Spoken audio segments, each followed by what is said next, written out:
My name is Nicole. I'm 32 years old and live in a small town about a 50-minute drive from Boston. Every morning, I make myself a cup of espresso, listen to the weather report, then walk to my office just over a block away from home. I'm the co-founder of a biotech startup in the healthcare field. A job that's not easy to explain, especially to people who think office work just means data entry all day. My family never understood what I do, or maybe they never really cared to. To them, I've always been the weird younger sister, the one who dressed simply, never wore much makeup, and was always glued to her laptop or in some meeting. Claire, my older sister, is the one they're proud of. She's 3 years older than me and has always been the perfect daughter in their eyes. Beautiful, graceful, soft-spoken, and charming. Even in family photos, I was just a faint shadow behind Claire's spotlight. On Thanksgiving or Christmas, relatives would gather around her with praise. "Claire, you look stunning in that dress." Or, "Claire, your new boyfriend's a doctor. Impressive." And me? If anyone even remembered I existed, the line was always, "Nicole, yeah, she's doing something in biotech, I think." They spoke as if I were a footnote at the bottom of the page. I used to think if I worked hard enough, if I stayed behind the scenes and carried the load, then one day my parents would finally see me and be proud just like they were of Claire. But no, all the attention, all the expectations, all the compliments, they were always hers. And me? I was always distant, dry, hard to talk to. They never knew I'd stayed at the office until midnight handling a crisis for a public health project worth nearly $2 million, 0 cents. They never asked how it felt to build a company from scratch with 3 college friends. When people ask about my family, I just give a faint smile and say, "We haven't spoken in a while. It's nothing." Not because I'm hiding something, just because there's nothing left to say. We haven't talked in over 2 years. No texts, no calls, no birthday wishes. Just silence, like a broken line nobody bothered to reconnect. I used to believe family was the place you could always return to. But one day, on my mother's birthday, that belief shattered. It was late March. I had just closed a successful funding round with an investment firm from New York. I planned to take 3 days off and fly back early to help my parents prep for Mom's birthday, like I always did. Nothing fancy. I just wanted to help out, like always.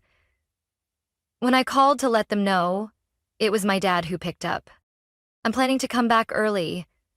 Let me know if there's anything you need me to pick up or prepare," I said. I still remember his voice. Not angry, just strange. A short pause, then he cleared his throat. "Nicole, if possible, don't come home this year." I froze for a second, thinking maybe he was worried I was too busy with work. "It's okay, Dad. I've already cleared my schedule. I really want to be there." This time, his voice was firm. "Claire is bringing her new boyfriend. He's a CFO. Well-spoken, clearly successful. Your job? Well, it's hard to explain. You showing up would just invite comparisons and make things awkward. So it's best you stay." I went numb. My chest tightened, a cold sting crawling down my spine. I gripped the phone and said through clenched teeth, "Are you saying I make the family look bad? That I shouldn't come home because I'm an embarrassment?" He didn't take it back. In fact, he doubled down. "If you insist on coming, then don't call me your father." Then he hung up. No hesitation, no second thoughts. My apartment went eerily quiet. The espresso cup in my hand had gone cold. I stared into the empty air like the world had cracked open with a single sentence. I didn't cry. I just sat there. And for the first time in my life, I realized something. I was no longer part of the family I had tried so hard to hold together. I sat there in my familiar armchair by the window, early spring sunlight pouring through the white curtains, unable to warm the chill inside me.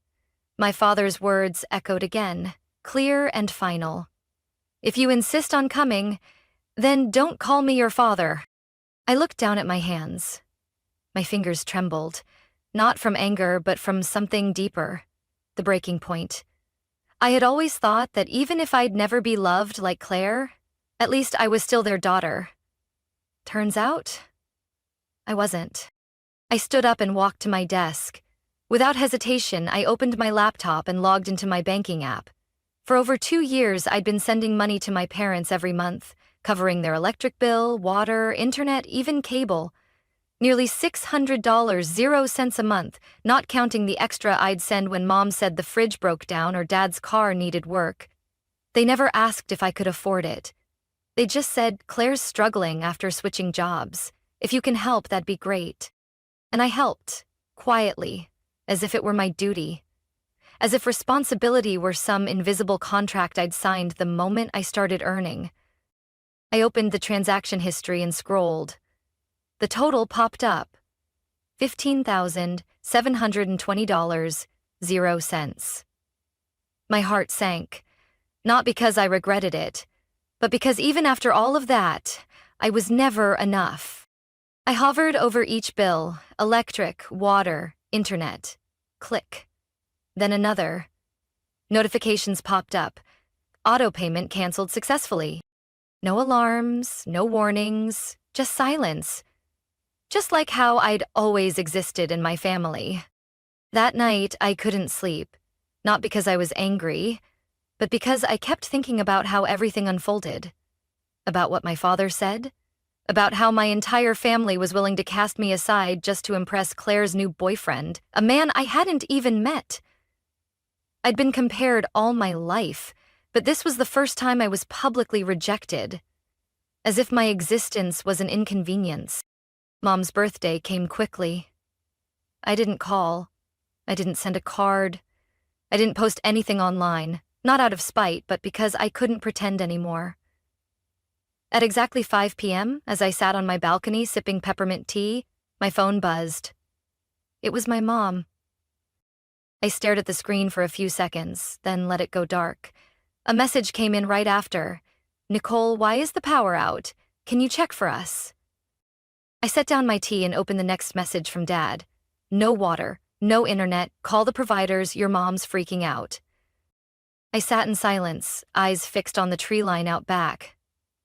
No anger, no pain, just an eerie calm. They didn't ask, "Are you okay?" Not a word about the phone call. They just wanted me to do what I'd always done, clean up the mess. Then came a text from Claire. "The internet's down, guests are coming, and Mom is almost in tears. What's going on?" I picked up my phone and typed. 3 weeks ago, Dad told me if I insisted on coming home, I shouldn't call him my father. I'm just doing what he asked. If this is inconvenient, maybe find someone you're not ashamed to introduce. I didn't send it. I deleted it. Not because I regretted it, but because I knew no matter what I said, they'd only hear what suited them. I set the phone down, leaned back in my chair, and closed my eyes. My little apartment was still and quiet. No complaints, no judgmental looks, no demands. The next day, Claire left a voicemail. "Mom's been crying since last night. Do you know how important yesterday was? My boyfriend met the family for the first time, and everything got ruined. You're so selfish." I listened to the whole message, then turned off my phone. For years, I hadn't been selfish enough. Now it was time. I opened my work email and checked the weekend operations report. One subject line stood out. "New Jersey staff transfer to Boston. Awaiting approval." I opened the attached list, skimmed through the names, and then I stopped. Liam Prescott. That name made my heart skip a beat. I remembered it, because just 3 days ago, my mother had mentioned it. Claire's boyfriend, Liam, works at a major corporation. I squinted at the file. Current position, Head of Finance, New Jersey branch, transferring to Boston HQ. Approver, Nicole Warren, co-founder. I let out a small laugh. Just a reflex. The world was smaller than I thought, and I knew what was coming had only just begun. I sat still in front of my laptop, hand resting on the mouse, my chest hollow, as if someone had taken a piece of my memory I'd clung to for too long. Nearly $16,000, 0 cents. Every cent of it paid by me, month after month, without reminders, without delays. And yet, not once had they said, "Thank you." Not once. I scrolled back through the payment list, the same lines repeating. $192.48, my electricity. $136.72, my water. $248.50, my internet and cable. Month after month, like I was their unpaid family accountant.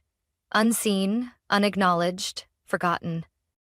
I remembered the last phone call with my mom about a year ago when she called around midnight just to say, "Nicole, the bathroom pipe burst. Can you call someone? Claire's on vacation with her boyfriend. You're the only one left." You're the only one left. It sounded harmless, but it was a bitter truth. I wasn't loved like a daughter. I was just the solution when the ones they truly cared about didn't show up. And now, being told not to come home because my presence didn't look good, I finally understood. All these years, nothing I did was ever received with love. I was only remembered when a bill needed paying or a problem needed fixing, but when I needed something, no one was there. My phone lit up again, a message from my mom. "Nicole, I know yesterday got a little tense, but if you could take care of the internet bill, that would be great. Claire is trying to keep things calm with the guests." I stared at the message like an outsider. No apology, no mention of the cruel rejection from my father. Just another request, like always. I set the phone down without replying. I stepped outside onto the porch, sitting in the wooden chair under the fading April sun. Boston wasn't warm yet, but the crisp air somehow made me feel clearer. I thought about Liam, Claire's new boyfriend, and now my incoming employee. The irony. My family excluded me from Mom's birthday because of him, while he was about to report directly to me. If life were a comedy, this would be its finest punchline. I returned to my desk and opened the email. The subject line stood out. New hire confirmation, Liam Prescott, transfer to Boston office. I clicked on the profile. Everything matched. Age, experience, degrees.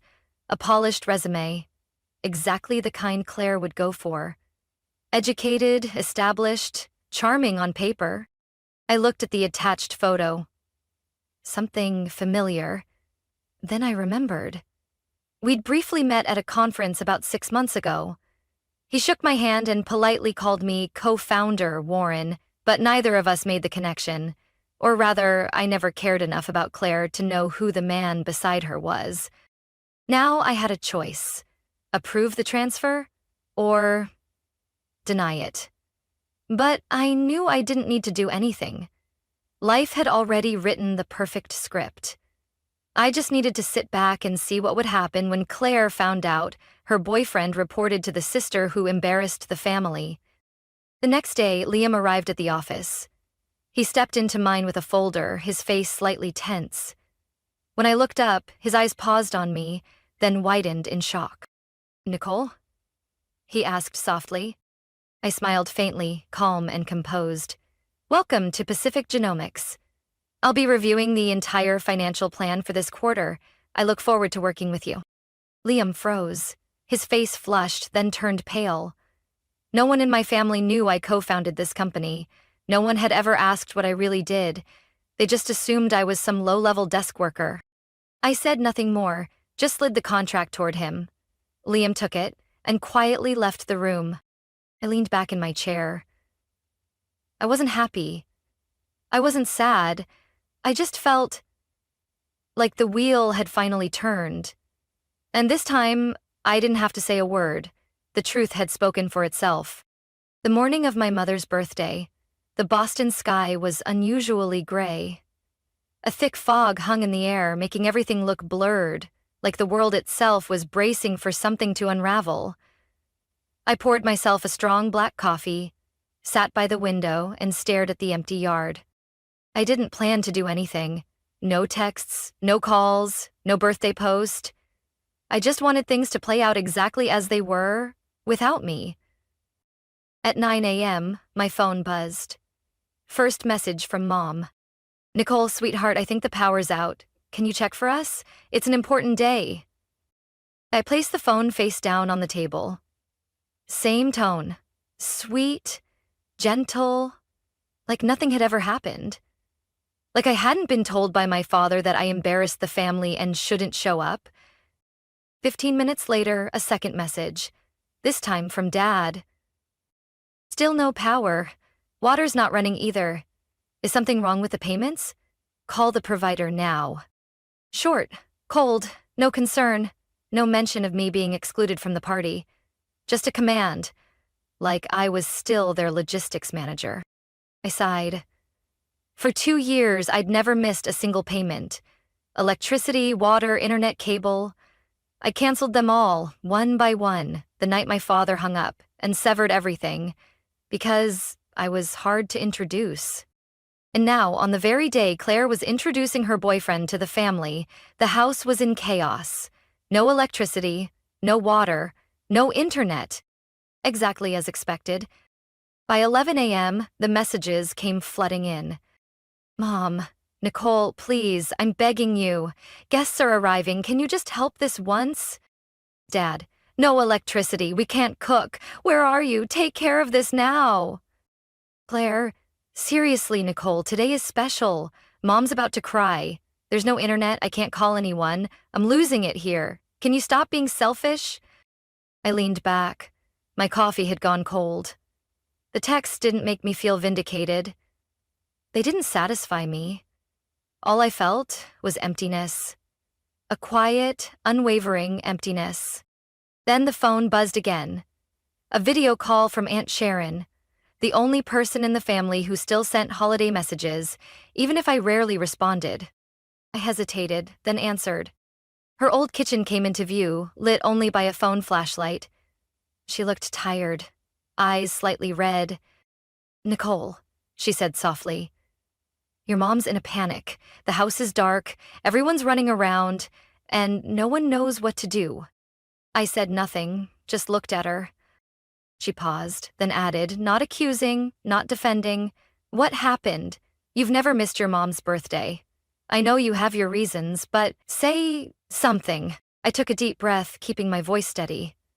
My dad said I made the family look bad, told me if I insisted on coming, I shouldn't call him my father anymore. What do you think I should do after that? Aunt Sharon froze. Her face changed in an instant. In the background, I heard noise. My mother saying loudly, she's probably just sulking. No one would be heartless enough to do this. Then a sharper voice. Claire, Liam's almost here. Someone call the power company already. I can't believe she did this to us today. I gave a slight, joyless smile. Aunt Sharon heard everything. She didn't defend anyone. Didn't say a word. And then, unexpectedly, the screen shifted. A new face entered the frame. Liam. Same neat suit, same polished expression as in his resume. He stared at the screen and blurted out, almost involuntarily, Nicole? Everyone went silent.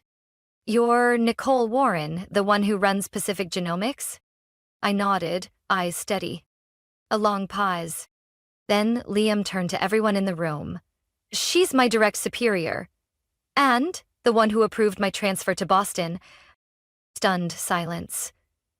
Claire's jaw dropped. My parents froze. No one said a word. I calmly replied, hope your introduction today goes well. Then I ended the call.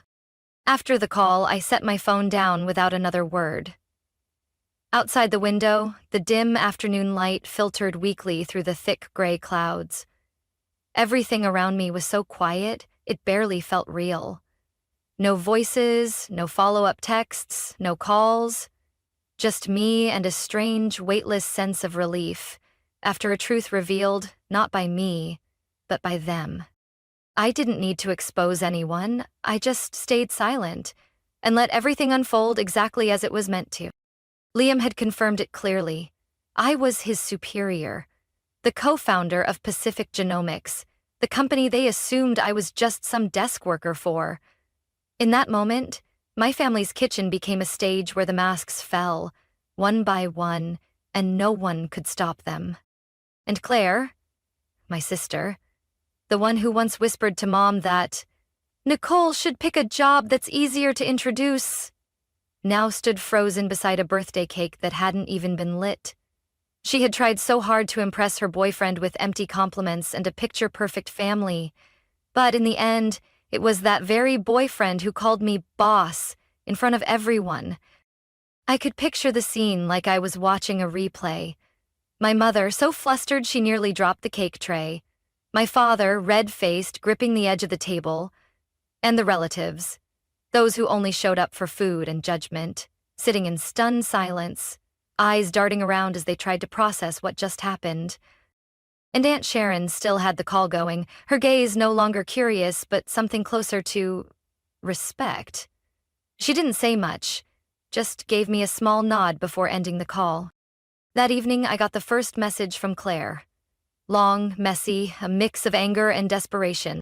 You knew all along, didn't you? You let it happen right during the party? Mom's been crying all night. Liam doesn't even know how to react. Don't you think that was cruel, Nicole? I watched the message pop up on my screen, but didn't open it right away. I made a cup of ginger tea and sat on the couch, letting the steam ease the tightness in my throat. I didn't feel joy, but I didn't feel guilty either. After about 10 minutes, I finally hit reply. Just a few lines, no need for more. You say I was cruel? I was just at home. I didn't start the video call. I didn't call myself his boss. I didn't do anything. And if a single truth was enough to ruin the whole party, maybe that party was never built on anything solid in the first place. I hit send.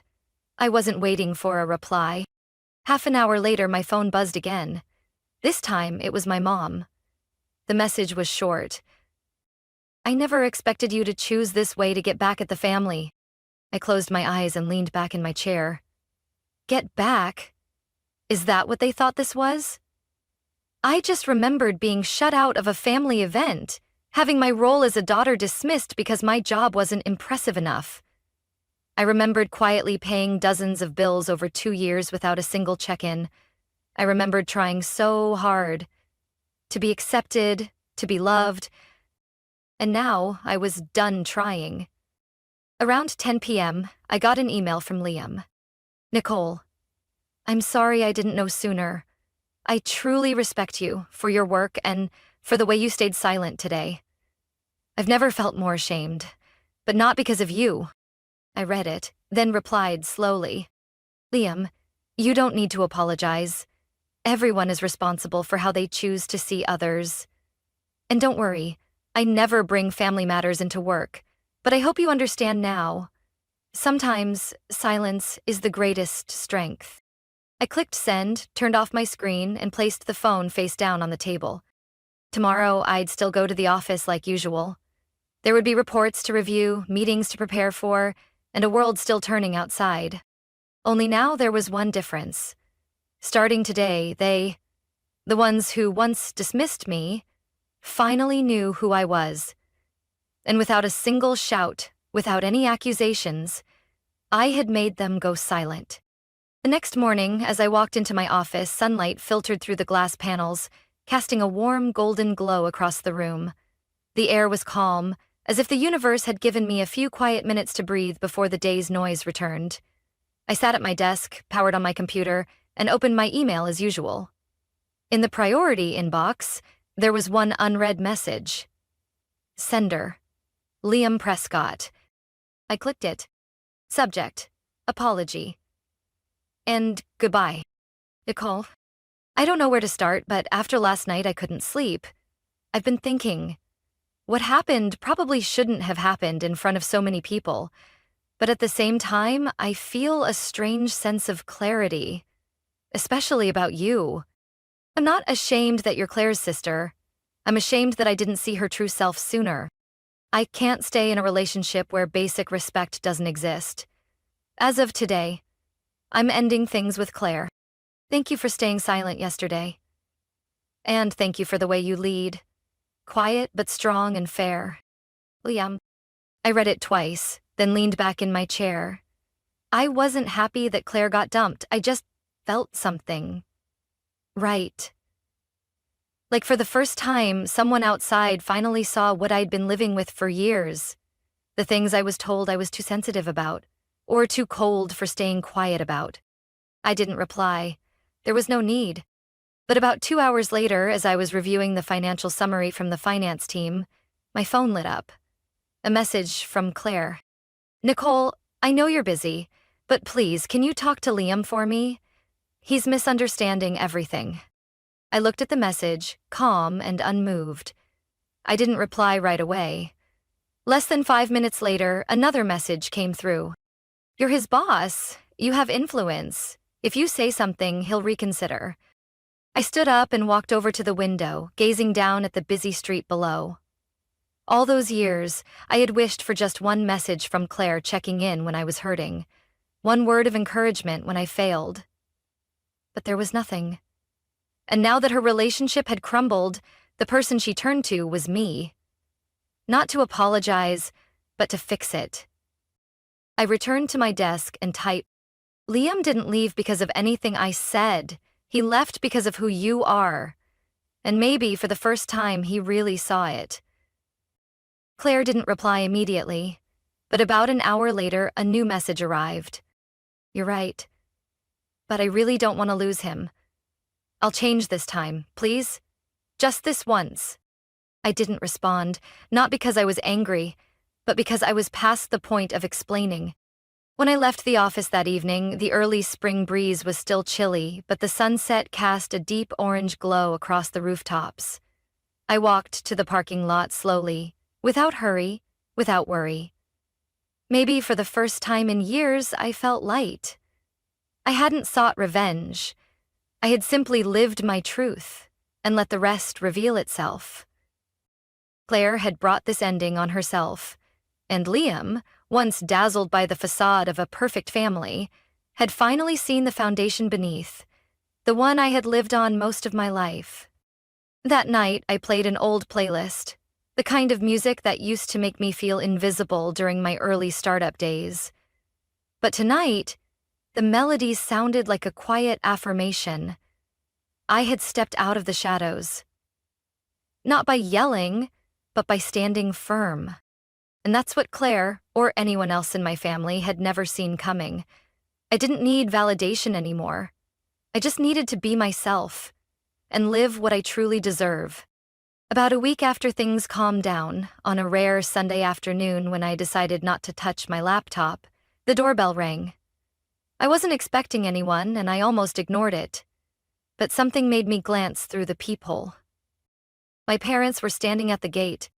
I stood still for a few seconds, letting my mind catch up with what I was seeing. My mom held a small bag, her face tired. My dad had his arms crossed, his eyes less stern than during our last call, but still carrying that usual hardness. I opened the door. Said nothing.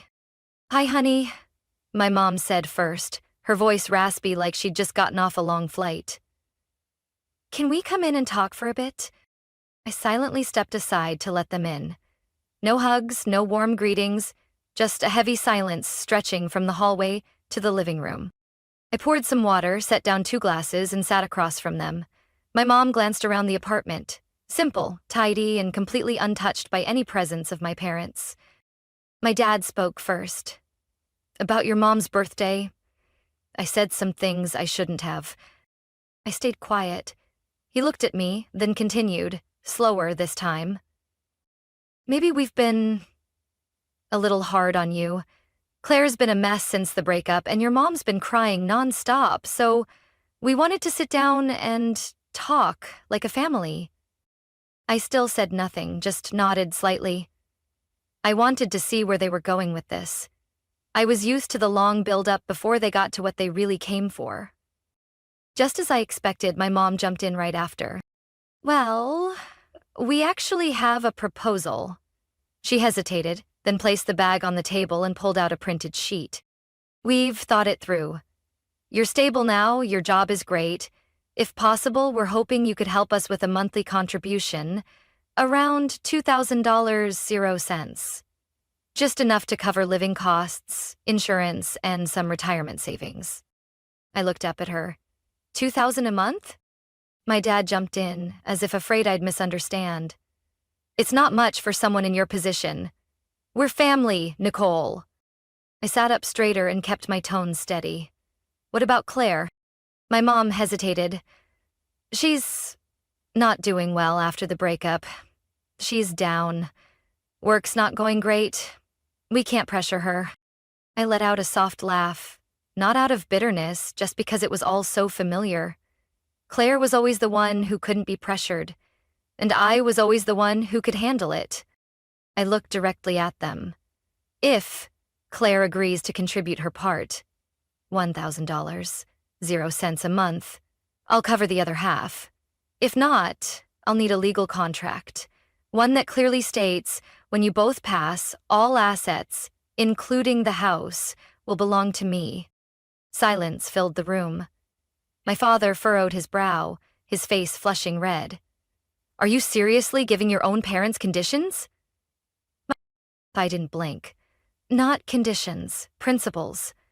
I already spent nearly $16,000.00 on this family over 2 years without anyone ever acknowledging it.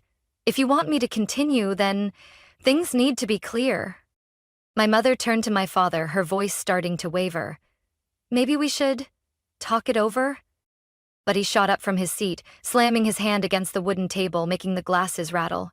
We raised her for over 20 years, and now, when we ask for a little help, she demands a contract? Unbelievable. I stayed seated, my eyes locked on him. Dad, I don't owe you. If you think raising me was some kind of investment that needs a return, we can calculate it, line by line. But I won't pay for it with silence anymore. He looked like he wanted to argue, but froze, lips pressed tight. My mother stood up and gently tugged at his arm. Let's go. I stood too, walking them to the door. No hugs, no goodbyes. When the door closed behind them, all that remained was the soft breeze drifting in from the balcony. In that stillness, I knew another chapter had ended, and this time, I was the one who wrote the final line. After that day, my parents never reached out again. No calls, no messages, no accusations, not even an apology for the outburst that had hit my home like a storm. As if every disappointment in their lives had been caused by their difficult daughter. But I wasn't surprised. I'd grown used to that kind of silence, the kind that didn't come from shame or remorse, but simply from people who don't know how to speak when they're no longer in control. I kept living my life, quiet mornings with coffee, strategic meetings that ran late into the evening, signing deals with partners who once doubted a young woman could run a biotech company. And through it all, I stopped feeling guilty. I stopped thinking I was wrong for saying no to being the backup wallet, the default caretaker, just because I could handle it. Because eventually you have to understand, love can't be measured in monthly payments, and it can't be forced through a sense of duty. If affection only exists as long as the bills are paid, then it's not family. It's a transaction. I started cutting the invisible strings that tied me to the roles they had assigned me. I no longer used a family photo as my phone wallpaper. I didn't remember Claire's birthday. I didn't mark the holidays to send a little something. I no longer hovered over guilt-ridden messages. I learned to put the period myself, instead of waiting for them to start with an apology. One day, during a team meeting, Liam, now officially our company's head of finance, walked in with an investment report. He worked with focus, professionalism, and always kept a respectful distance. We never talked about Claire, not once, and I appreciated that. Some things, when fully understood, are best left unspoken. That afternoon, as I left the office, it was drizzling. I stopped by a familiar cafe, choosing a seat by the window. On the wall was a carved wooden sign. Home is not always a place. Sometimes, it's a choice. I sat there, sipping a hot latte, reflecting on the path I'd taken. There was a time when I believed that if I just stayed quiet, gentle, and responsible enough, I would eventually be accepted. But the truth is, if you let people get used to disrespecting you, they'll start seeing your sacrifices as obligations and your silence as agreement. I chose to stand up, not to go against my family, but to protect myself. I chose to set boundaries, not because I'm selfish, but because I finally understood. Self-worth can't be defined by someone else's pity or sudden needs. And if someone were to ask me, Nicole, do you regret not helping your parents when they needed you? My answer would be, I regret that it took me so long to realize I deserved more than that. Because real family is where you're seen as a whole person, not a wallet, not a stand-in, not the fallback plan for people who always put you last. I know my story might be hard for some people to accept. In our society, refusing family duty is often seen as ungrateful. But try stepping into my shoes. The daughter who was shut out for not being polished enough to introduce. The one who paid tens of thousands in silence and never once heard, "Are you okay?" I didn't choose family in the traditional sense. I chose myself. What about you? Do you think I was too cold? Or did I finally learn how to love myself at the right time? Share your thoughts in the comments, because sometimes your story might be the light someone else needs when they're struggling between duty and freedom. And if you've ever felt alone in your own family, believe me, you're not. Nicole's story is a powerful reminder that no one is obligated to sacrifice themselves for a relationship that only carries the label family but lacks respect. When you learn to set boundaries, choose self-love, and stop letting your kindness be taken for granted, that's not selfishness. That's growth. Nicole didn't seek revenge. She chose dignified silence to reaffirm her worth. And sometimes the firmest action is the very first step to real peace. What do you think of Nicole's choice? Was she too harsh? Or was she simply protecting herself after years of being hurt? Share your thoughts below, and don't forget to follow the channel for more deep and meaningful stories about family. My name is Olivia. When I was 16, my parents said they wanted the whole family to take a relaxing vacation. Just the three of us. No little brother, no work calls, no distractions. I thought they were joking. But when they booked tickets to Italy, I believed them. "This will be a fresh start," my mom said, her voice light as air, though her eyes didn't meet mine. I wasn't a perfect daughter. I failed science, got into shouting matches with classmates, and was called to the principal's office a few times. But I never imagined those would be reasons enough for them to take me out of the country and then disappear. At first, the trip looked just like a typical holiday postcard. Rome glowing in golden sunlight, cobbled streets, icy gelato melting on the tongue. We took pictures at the Trevi fountain. My mom hugged me gently from behind while my dad held the camera like we were truly a family trying to heal old wounds. I wanted to believe it. I really did. That morning, we had breakfast at the cafe below the hotel. Dad ordered his usual black espresso. Mom picked a pastry and wore her brick red lipstick, the one she only used on special occasions. I sat across from them, eating and texting my best friend back home. "It's okay. I think they're really trying."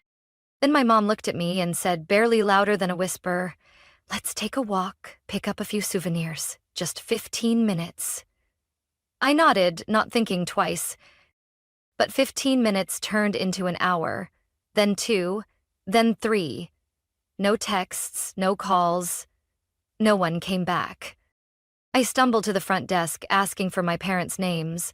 The receptionist looked confused, then said, "They checked out this morning." I froze. I ran upstairs and pounded on the hotel room door, but my keycard no longer worked. A staff member helped open it. Inside, empty. No luggage, no clothes, not a single sign I had ever belonged there. My phone was dead. I had no passport, no cash. Even my small backpack, my constant companion, had vanished without me noticing. I collapsed in the hallway, hands shaking, heart pounding. Every call to my parents went straight to voicemail. I kept texting, one frantic message after another. Where are you? Is this a joke? I'm really freaking out. No reply. That night, I slept on a bench at the train station. The wind off the tracks was sharp and cold against my face. Every train whistle echoed like a slash through the silence. I had imagined many awful scenarios in my life, but never this, that my own parents would leave me behind, in a foreign country. The next morning, I found a small folded note in my jacket pocket, written in my mom's familiar handwriting. "You're 16, old enough to survive." No apology, no explanation. Just one sentence, cold, final, and ringing in my head like the last snap of a thread I'd been clinging to. I didn't know where I was. I didn't know where to go. Everything had disappeared. Not in a nightmare, but in a painfully real moment. And I realized they didn't just leave me behind. They had erased me from their lives. I don't remember how long I walked after leaving the hotel. Just that my feet burned, my eyes stung from exhaustion, and my stomach screamed for anything. I wandered the cobbled streets of Rome, tucking myself into narrow alleys to avoid strangers' stares. Night fell quickly, colder than I expected. No blanket, no one, just a stone bench under the shuttered front of a store. I curled up, arms wrapped around my stomach, trying not to cry, but the tears came anyway. Every honk, every footstep made me flinch. I had never felt fear like that. Not fear of the dark, but fear of belonging nowhere at all. By the third day, hunger had dulled all taste to bitterness. I passed a tiny bakery on the corner of Via Mariulana. The smell of baking flour and melting butter teased every cell in my body. I stopped. A tray of fresh baguettes rested on the windowsill, probably left to cool. I didn't think, my hand reached out. Quick, sneaky. Just hoping to grab one before anyone saw. But another hand caught my wrist first. I froze. Trying to steal? The voice was low, firm. No anger, no scolding. I turned slowly. A woman, around her 60s, hair white as snow tied into a bun, flour-speckled apron, stood in front of me. She looked right into me, like she could read everything I didn't say. I said nothing. I couldn't. "Hungry."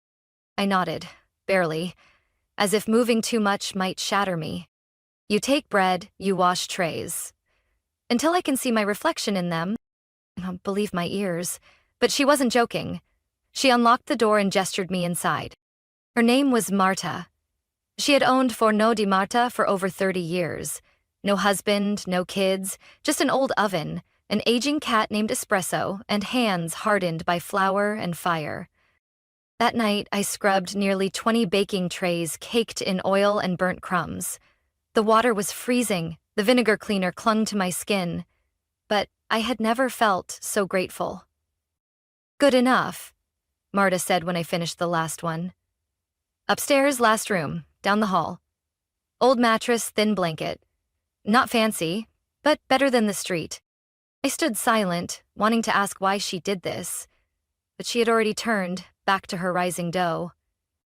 The room was tiny, barely fit a bed, a desk, and a flickering yellow lamp. I curled under the faded blanket.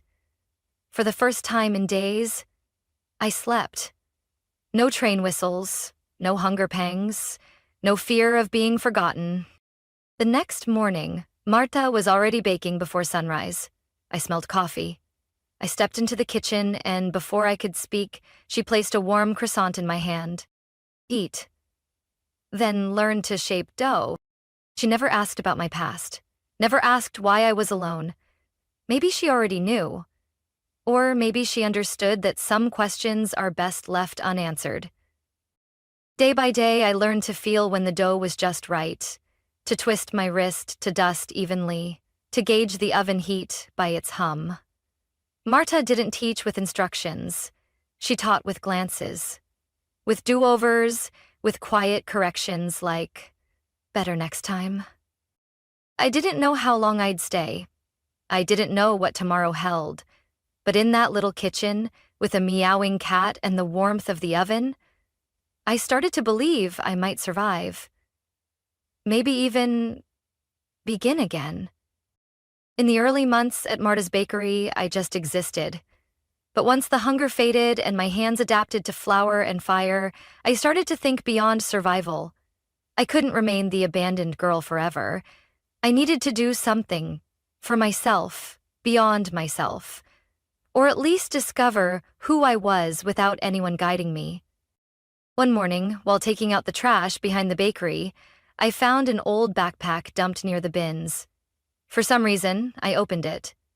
Inside was a cracked laptop, scratched all over, charger cable frayed. I nearly threw it away, until I thought, what if it still works? I smuggled it upstairs, used kitchen tape to hold the charger together. 3 days later, after many failed attempts, the screen flickered on. Dim, slow, but it lit up. My first self-made light. I used free Wi-Fi from the cafe next door, standing by the window for signal. I didn't know what I was looking for. Until I found a free GED prep site. I signed up. By day, I baked, scrubbed, served. By night, I crouched by a tiny third-floor window, relearning math, reading American history in English that now felt foreign. I scribbled chemistry formulas on the back of pastry boxes, underlining them with borrowed ink pens from Marta, who still never asked why I studied. "As long as you're trying," she once said while slicing apples for a tart. "That's enough." Nearly a year later, I took the GED. The test was at a small community center, 2 bus rides from the bakery. I passed. Not perfectly, but enough to prove I could do more than survive. I'm not sure why I grew obsessed with business. Maybe because I feared dependency? I started reading about finance, beginner articles, then forums, then complex analyses I needed a dictionary to understand. I devoured it all, like my brain was as starved as my body once was. One day, while wiping tables, I spotted a crumpled magazine someone left behind. The cover read, "Small Italian Startup Restructures for Global Growth." I didn't grasp it all, but I saw a tiny stock code at the bottom. That night, I borrowed a prepaid Visa card from a bakery supplier, someone I'd helped tutor his son in English, and used the €100.00 I'd saved to invest. I didn't expect anything. I just wanted to see if what I'd learned mattered. 2 weeks later, the stock doubled. Then tripled. I watched the numbers flash on screen, heart pounding out of my chest. Not because I was rich, but because, for the first time ever, I saw direct results from what I had learned, done, believed in. Without being told, I cashed out and split the profits. Half bought a new espresso machine for the bakery. The old one had been leaking since last month. The other half I kept, for a dream I hadn't yet named. That night, as I was copying down a list of free finance websites into my little notebook, Marta looked at me and tilted her head. "You've changed," she said. "You used to walk like the floor might collapse under you. Now you walk like you know where you're going." I didn't know how to respond, but inside I whispered something to myself. I wasn't just the abandoned girl anymore. I didn't know when it happened, but the numbers on the screen no longer scared me. They became familiar, like the smell of fresh bread in the morning, like the clatter of the mixer each afternoon. After a few small investments, I saved enough to buy a brand new laptop. For the first time in my life, something just for me.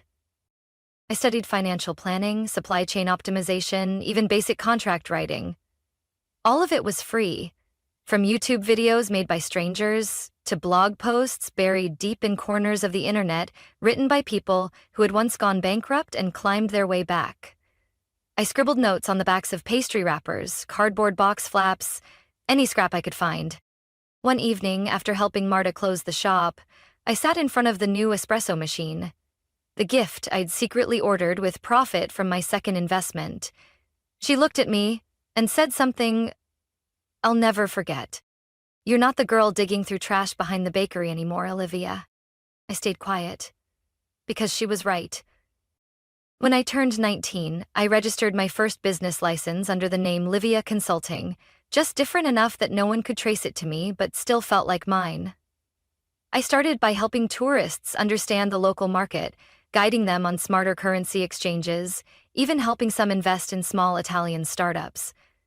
Then, from the people I had helped, I got referred to international students, people without legal documents, struggling with part-time jobs and skyrocketing rent. I taught them how to open digital bank accounts, how to find online income opportunities without ever leaving their tiny rented rooms. I showed them how to save every euro, and how one day that same euro could fund the dream they thought they'd lost. I didn't charge a fixed fee. Some gave me thank you gifts, phone credit, a pizza dinner, or a handwritten card. I kept every one, not for their value, but because they proved something I never used to believe. I could help someone. Marta didn't ask questions, as usual, but she knew. She saw me pay the gas bill when she sighed at the mailbox. She said nothing when I installed a new security camera after someone broke the bakery window. And on a crisp fall morning, when I handed her the first smartphone she'd ever owned, with large fonts and a speed dial button labeled Livia, she simply smiled, sipped her coffee, and nodded. "This old lady doesn't get these apps," she said, "but she knows how to say thank you." I still kept in touch with a few people from the US, people I once called used to know, but I never told them what I was doing. I didn't post anything online except the occasional photo of pastries to promote the shop. No one knew that Olivia, the girl once left behind in Rome, was now the quiet financial advisor to nearly 30 clients across Europe. I started sending money back to the US, not to my family, but to youth support centers in Ohio, the state I once lived in. Each month, I picked a different program. A life skills summer camp, a free coding class, a mental health group for teens rejected by their families. I never put my name. I just signed. From someone who survived. One day, Marta found me slumped over the counter, surrounded by finance papers and glowing spreadsheets. "What are you building?" she asked. I looked up and smiled. For the first time, truly. A place for people no one believes in. To start over. She stared at me for a long time, then said quietly, "Then don't forget to start with yourself." That night, I stood outside the closed bakery, watching the streetlight cast its glow on the stone pavement. I understood more clearly than ever. I was no longer a deleted footnote in someone else's story. I was writing my own. I was in the flower room, flipping through financial reports for a client, when Marta walked in, holding a crumpled newspaper someone had left on the morning coffee table. She didn't say anything. She simply placed it on the stainless steel counter and tapped a small box in the lower right corner of the real estate section. I leaned down. The dim light hit the bolded print. Foreclosure property, lakefront lot, Westwoods, Cincinnati, Ohio. Auction at end of month. I looked closer at the address. Every number, every letter carried weight. I'd written that address on hundreds of school forms. I knew every crack in the road in front of that house, every creaky hinge that groaned in the wind. It was the house my parents bought after they abandoned me in Rome. The one I'd seen in photos they posted online with fake captions like, "Fresh start. Grateful for the peace life has given us." Now, that house was listed for foreclosure. I sat in silence, not because I was sad, but because somehow the world had just handed me back a key I thought was lost forever, a key to something that had never really closed. "What are you going to do?" Marta asked, eyes sharp as if she could see straight through me. I didn't answer right away, but that night, when the oven was off, I opened my laptop and began researching the auction. No one could know who I really was. If they recognized me, everything would fall apart. I registered for the auction under Livia Consulting, using perfectly legal paperwork. The business account was ready. The funds were ready. Not much for the wealthy, but enough, after 3 years of cautious investing. Everything was arranged quietly. I booked my flight to the US for the first time in 4 years. On the connecting flight from Rome to New York, I didn't sleep. I just stared out the window, where the thick layers of clouds looked like a foreign land. I used to think I'd never return, but I understood now this wasn't returning, it was coming back, with a different role. I arrived in Cincinnati on a freezing early winter morning. The auction was held outdoors, in a parking lot outside the county administration building. People stood in small groups, thick coats, numbered paddles, documents in hand. I wore a charcoal gray suit, my hair tied up, thin-rimmed glasses. No one looked at me twice. Marta stood beside me, calm as a steady tree. When I leaned in to whisper a number, she raised the paddle, on time, without hesitation. The price climbed faster than I expected. A middle-aged man, likely a broker, kept bidding. Every time Marta raised our number, he glanced our way, confused by the two unfamiliar women. I didn't blink. When the auctioneer's gavel came down and announced sold to number 162, I didn't smile. I didn't exhale. I just stared at the printed confirmation from the mobile printer. The address they once called home, now under a company I built from the wreckage they left behind. I didn't feel victory or revenge. What I felt was closure. Like I'd finally shut a door I was once too afraid to walk through. We left the lot in silence. Only when we were in the car did Marta speak. You could have walked away, but you looked it in the eye. That's the difference between running and continuing. I turned to her. Her eyes held sorrow but no fear. Maybe because she understood, just like I did. Sometimes, to be truly free, you have to return to the place that caged you and unlock the door yourself. I nodded. And I knew the hardest part was just beginning. The meeting was scheduled at a small real estate office on the outskirts of Cincinnati, the kind used for signing deeds or renegotiating rental agreements. I chose it on purpose. Quiet, private, no nosy stares or gossiping voices. Everything had been arranged through my attorney, the only one who knew the full truth of my identity in this deal. I arrived 15 minutes early, neatly dressed, hair in a high bun, wireframe glasses, no makeup, but a cold, composed expression. I sat alone in the conference room with a glass of water, listening to the ticking clock, not afraid, just quiet. Like I was watching my 16-year-old self again, curled up in a strange city, waiting for an answer that never came. The door opened. 2 people walked in.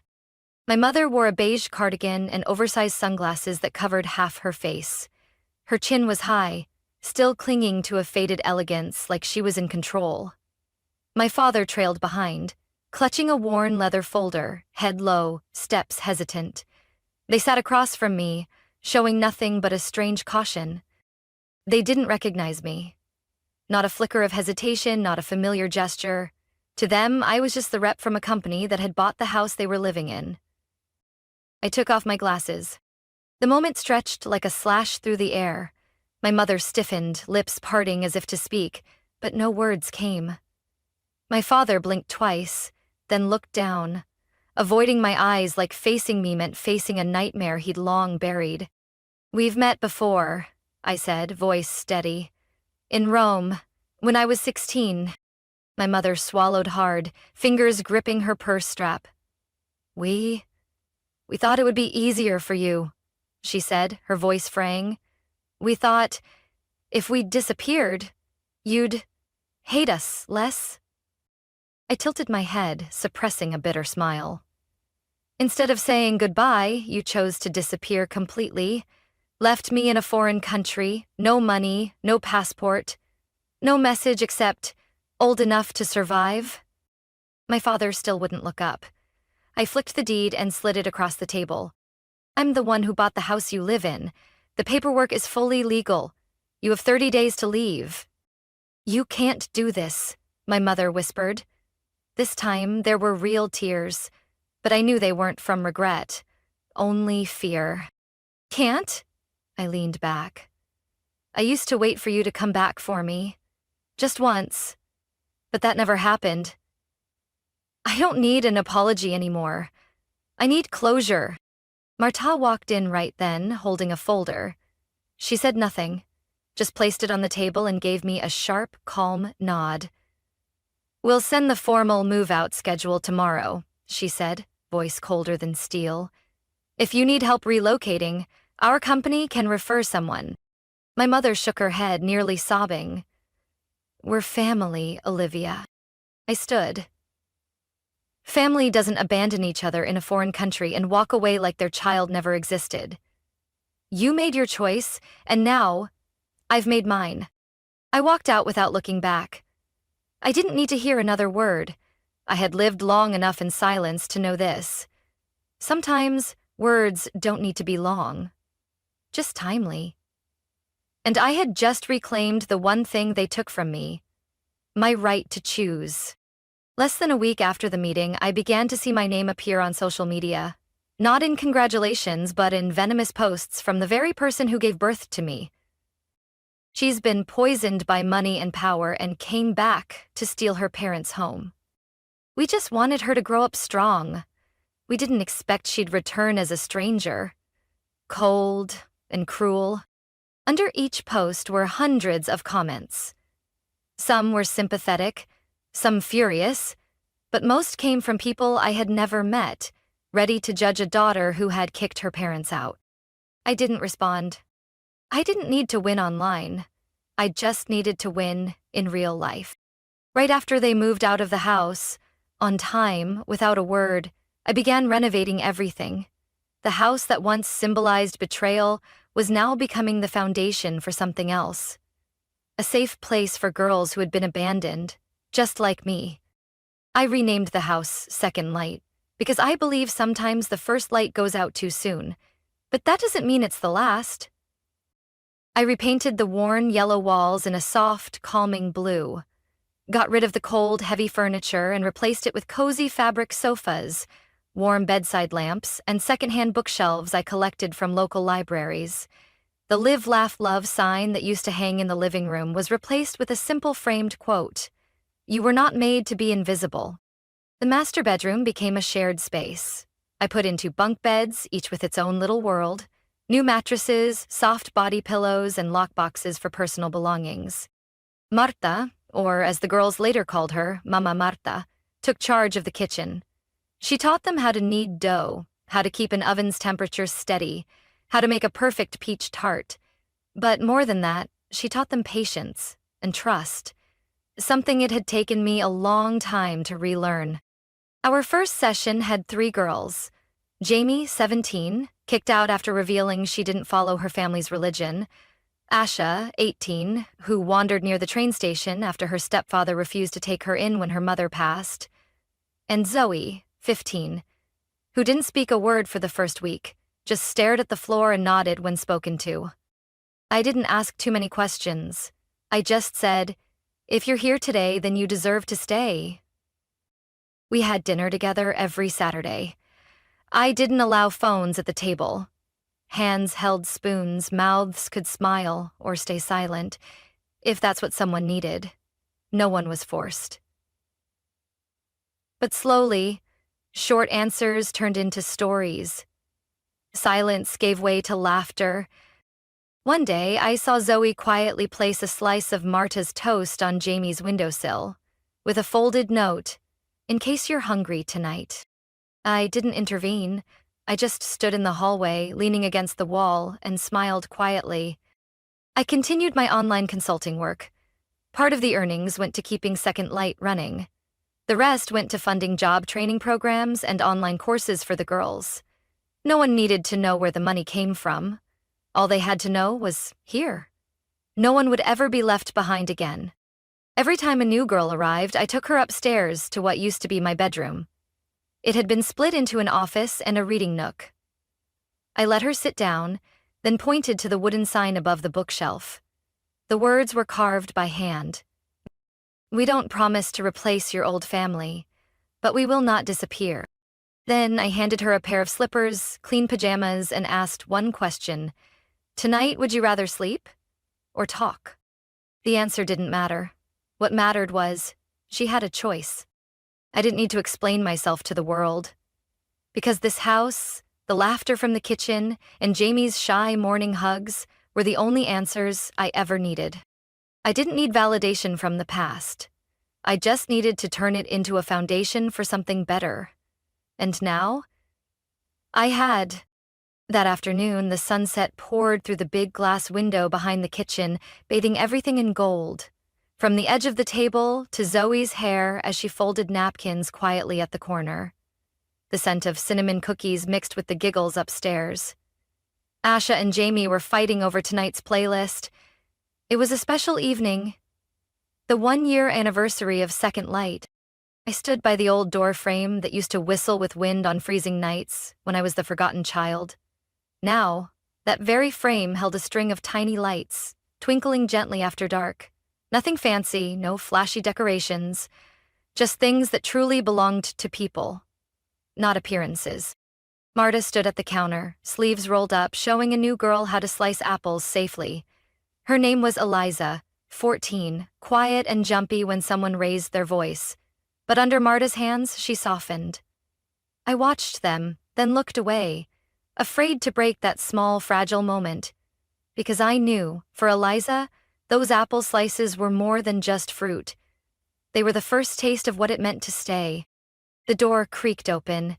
Jamie peeked in, hair in a lopsided bun, voice excited. "Olivia! We found your old Bluetooth speaker. It's ours now." I laughed softly, hands up in surrender. "Just don't play rock at midnight, deal?" Jamie winked and vanished upstairs, laughter trailing behind. The party started soon after. No big cake, no confetti, just warm food, music, and the kind of glances that said more than any family dinner I'd ever had before. Everyone brought something, a story, a keepsake, a whispered wish. We called it the relight ritual. I stayed behind after everyone had gone to their rooms or sat on the porch listening to Marta's old Italian tales. Alone in the warm kitchen light, I held a cup of herbal tea that had long gone cold. On the table was the framed note I'd hung on the first day of renovations. Not a family photo, not childhood memories, but a piece of paper with these words. "We don't begin in perfect places, but we begin again, together." I closed my eyes. And for the first time in years, I didn't hear echoes from the past. No flashbacks of standing alone in a Roman square. No quiet ache of a forgotten child. I saw Eliza asleep on the armchair. Jamie tucked a blanket over her, spoon still in hand. Asha turned on the hallway light, casting a soft glow through the window. Marta stood outside, broom in hand, humming an old Italian song as she swept leaves. Everything in this house once carried the stain of betrayal. Every creak, every shadow, every door I once hated. Now they were filled with laughter, warmth, and new life. I stepped into the backyard, looking up at the golden lights glowing under the porch. The night sky was clear, stars twinkling, wind rustling through the trees like a gentle blessing. Second Light wasn't just a shelter. It was a declaration.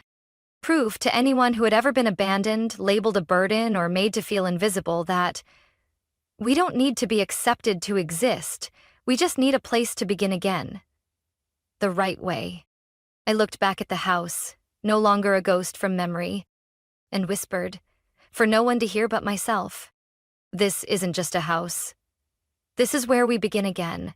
And this time, no one gets left behind. Olivia's story is proof that the wounds of the past don't need to be hidden or erased. They can become the foundation for something meaningful. From a girl left behind in a foreign land, she chose not revenge, but compassion and action. Second Light is more than a house. It's the rebirth of hearts once broken.